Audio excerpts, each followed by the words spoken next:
চুগলির মাধ্যমে পরিবার, সমাজ, আত্মীয় স্বজন, বন্ধু বান্ধব, ক্রেতা বিক্রেতা, সমাজের কোনো স্তরেই ধ্বংস থেকে বেঁচে নেই।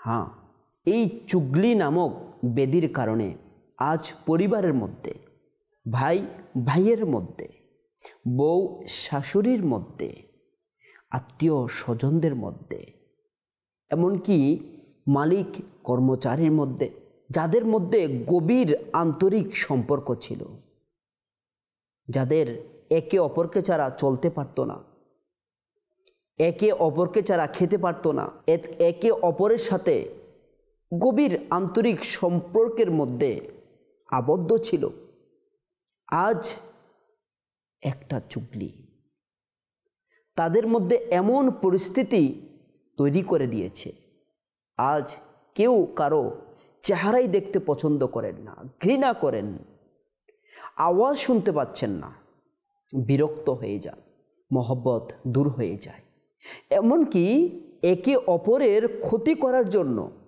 উঠে পড়ে লেগে থাকে।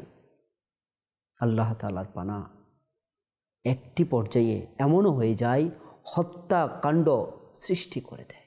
চুগলখড়ি থেকে পরিবার, সমাজ, রাষ্ট্র, এমনকি ধর্মীয় মসজিদের ইমাম কমিটি, কোনো সম্পর্ক, কোনো খাতকে যেন ধ্বংস থেকে বাদ দেয়নি।